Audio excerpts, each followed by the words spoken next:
contre Dallas. Euh, Débriefons un peu tout ça. Donc, je pense que d'une manière assez générale, bon, évacuons ça rapidement. J'ai pas trouvé l'arbitrage qui était très bon. Et je parle même pas que côté Dallas avec cette expulsion de Luka Doncic, même si c'est vrai que ça a un peu gâché la fin.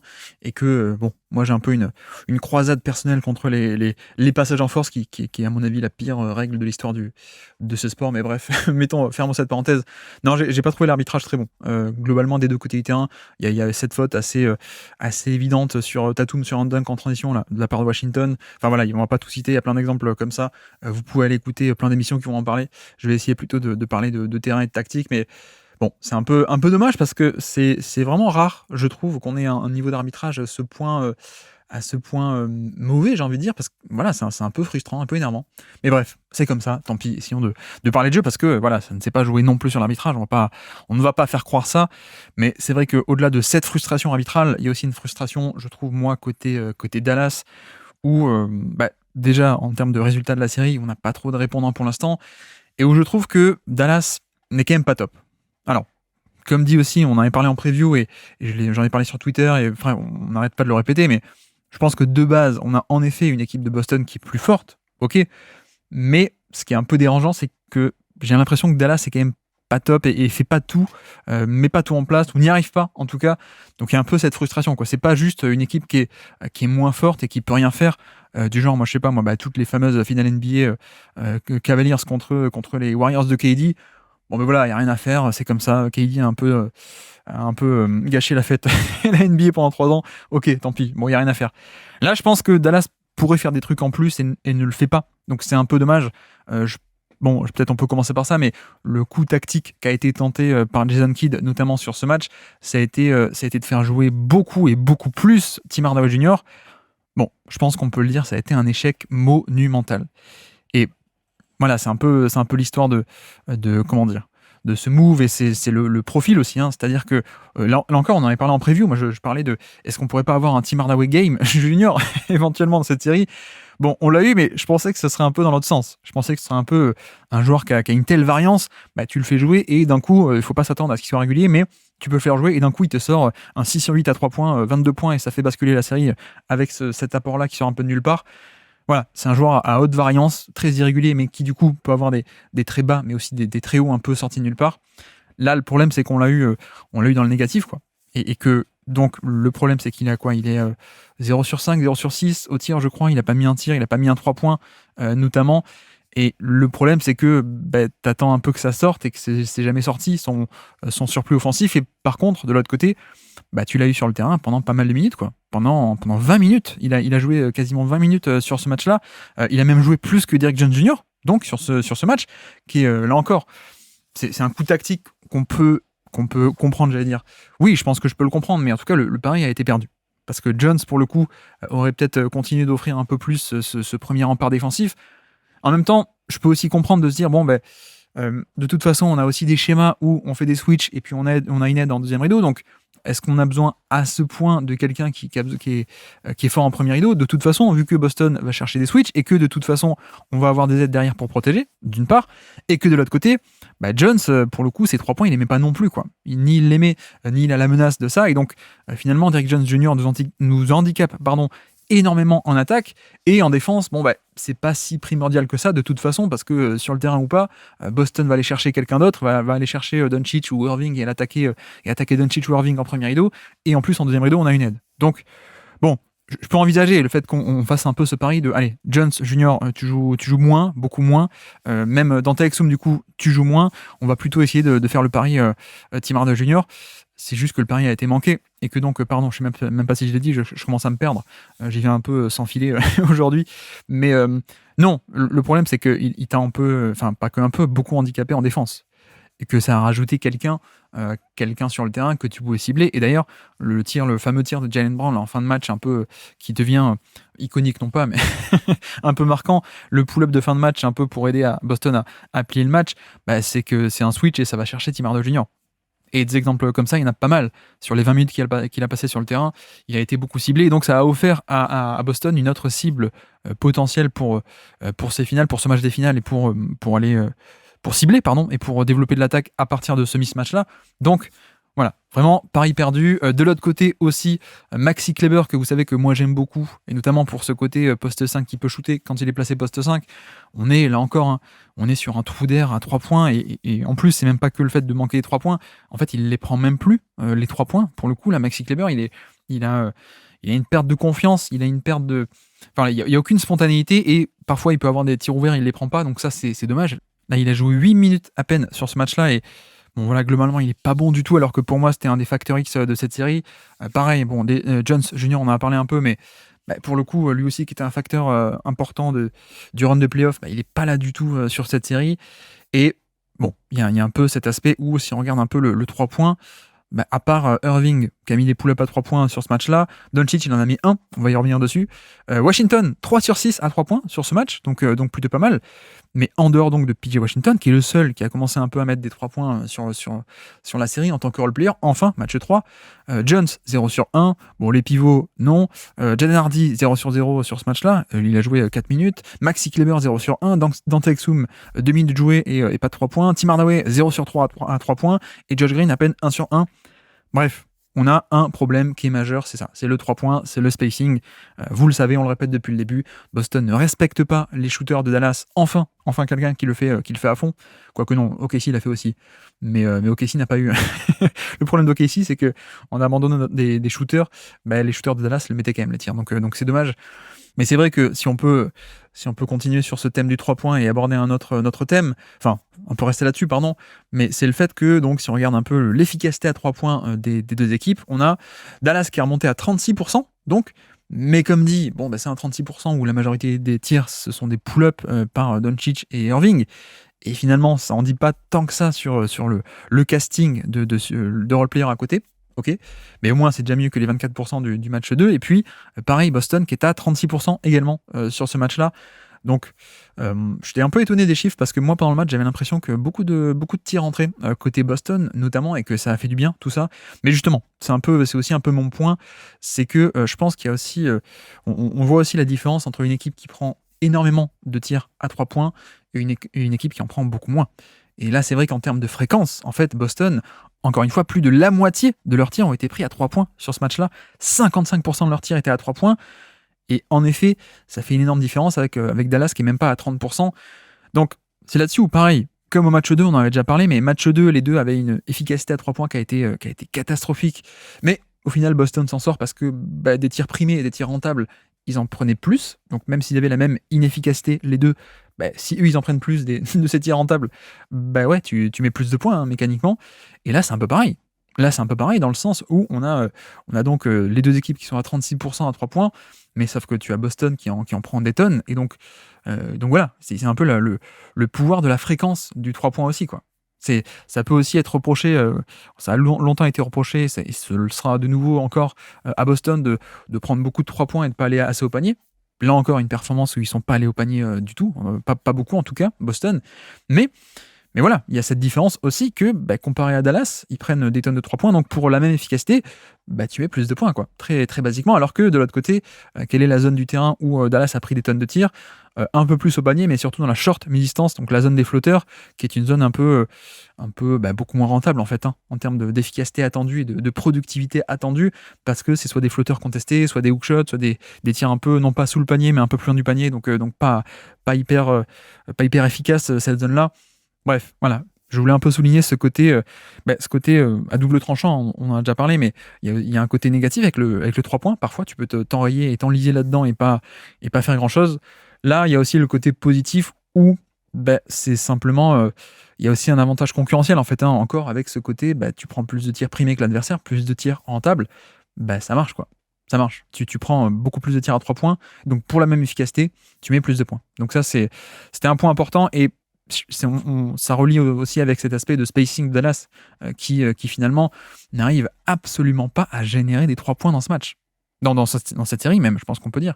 Dallas est un peu en manque de shooters d'élite. Ça, on le sait. Les mecs ne mettent pas un 3 points, ok, mais on en vient même à ne pas prendre des tirs quand ils se présentent. Et puis, même globalement, il n'y a pas tant que ça d'ouverture dans la défense de Boston. C'est hyper bien géré et il n'y a pas tant que ça de création de chaos, il n'y a pas tant que ça de création de décalage qui aboutit sur des tirs à 3 points grands ouverts, comme on avait eu l'habitude de voir sur les séries précédentes. Voilà, c'est aussi Pour moi, c'est un peu la différence, c'est que contre Minnesota, même contre OKC au deuxième tour, on avait pas mal de tirs à 3 points qui étaient tentés, aussi parce que Doncic et Irving arrivaient à créer du jeu et arrivaient à générer des opportunités de catch and shoot. Sans même parler de réussite et d'efficacité, les tirs étaient là. Là, je trouve qu'on a une incapacité à créer un décalage dans la défense parce que Boston défend hyper bien. Boston a une polyvalence défensive qui est assez incroyable et Boston en plus ne respecte pas certains shooters, ce qui fait que on a une défense qui est très dynamique, très polymorphe, qui arrive à s'adapter et qui en fait laisse toujours les bons shooters ouverts, ou enfin, plutôt les bons non-shooters ouverts. Bref, il y a une absence de création de jeu, il y a une absence de je vais jusqu'au panier, je crée un chaos total et puis ça crée la débandade dans la défense.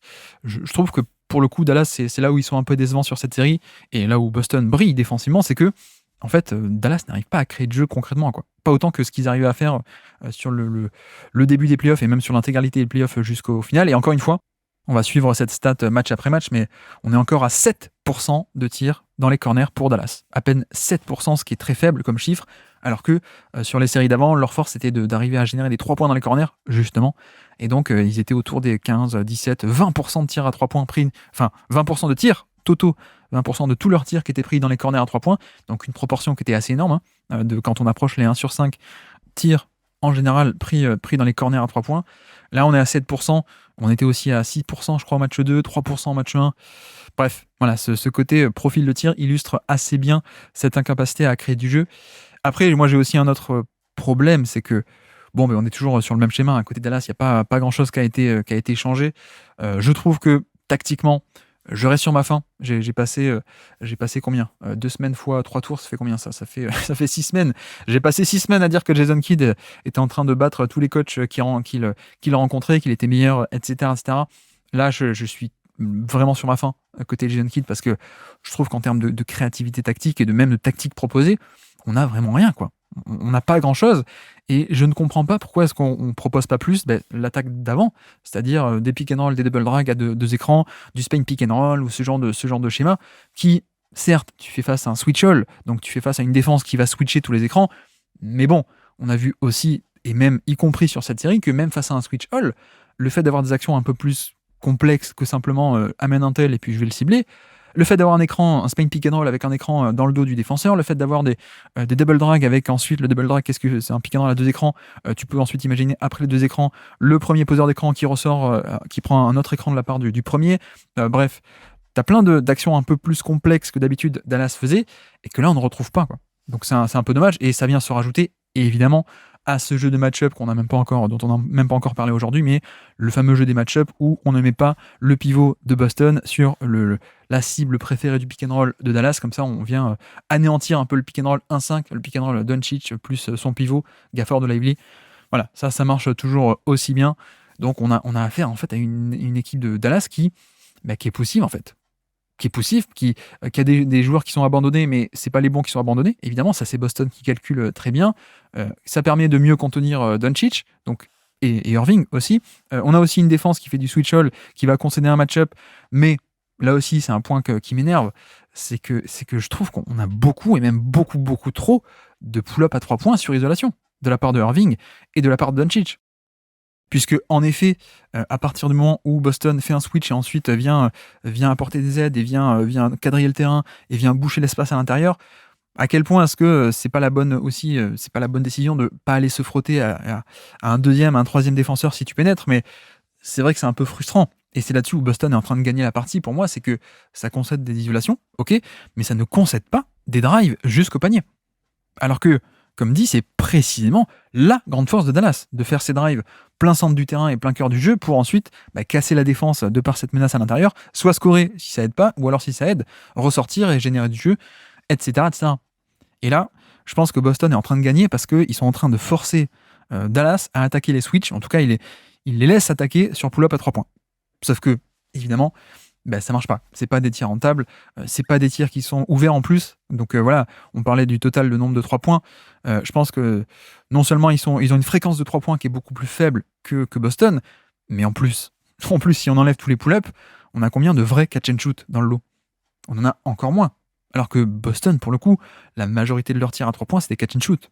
Donc voyez, ça vient encore amplifier cette différence de fréquence de 3 points d'un côté et de l'autre, parce que non seulement il faut retirer des 3 points à Dallas quand on compte quand on enlève tout ce qui est pull-up, qui sont des tirs avec une rentabilité encore moins grande et encore plus une rentabilité attendue encore plus petite. Mais en plus, de l'autre côté, donc, Boston, eux, c'est l'inverse. C'est-à-dire que c'est beaucoup de catch and shoot, contrairement à Dallas.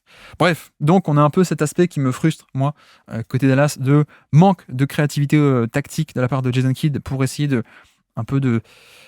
mettre dans de meilleures positions Doncic ou Irving.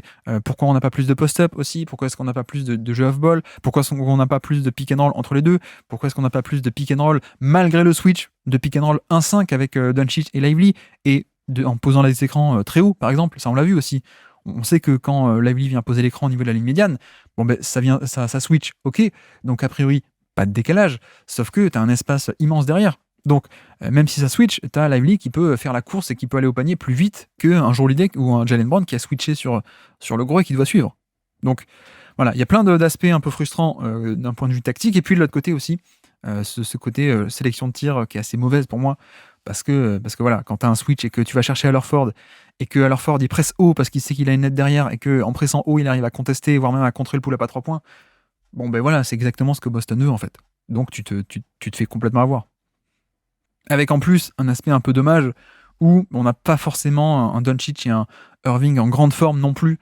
Là par exemple, c'est vrai que on a parlé de Hallerford où c'est pas toujours le bon choix pour comment est-ce qu'on l'attaque, mais voilà, même des Peyton Pritchard, même des Sam Hauser, je trouve qu'on n'est pas en réussite sur les tirs qui sont pris face à eux. On n'arrive même pas forcément tout le temps à créer de la bonne situation pour les punir tel ou tel switch. Enfin, je veux dire, Pritchard, normalement, on a vu qu'en saison régulière, on arrive à le punir assez facilement. Et ok, parfois Boston fait du blitz pour des prises à 2 pour empêcher que Doncic attaque Pritchard. Là, sur ce match, on a eu quelques situations où il n'y avait pas de blitz. On n'était pas comme au match 1 où ça faisait des blitz et des prises à 2 agressifs pour faire sortir le ballon et qu'il ne puisse pas attaquer Pritchard. Là, on a vu Doncic qui attaquait Pritchard et qui n'arrivait pas à générer de bons tirs ou à les mettre, en fait. Il y a ça aussi.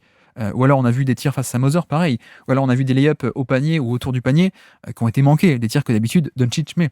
Donc c'est un peu dommage, c'est même vraiment dommage parce qu'on a ce côté où je les trouve pas forcément hyper en forme en termes de choix, en termes de shot-making.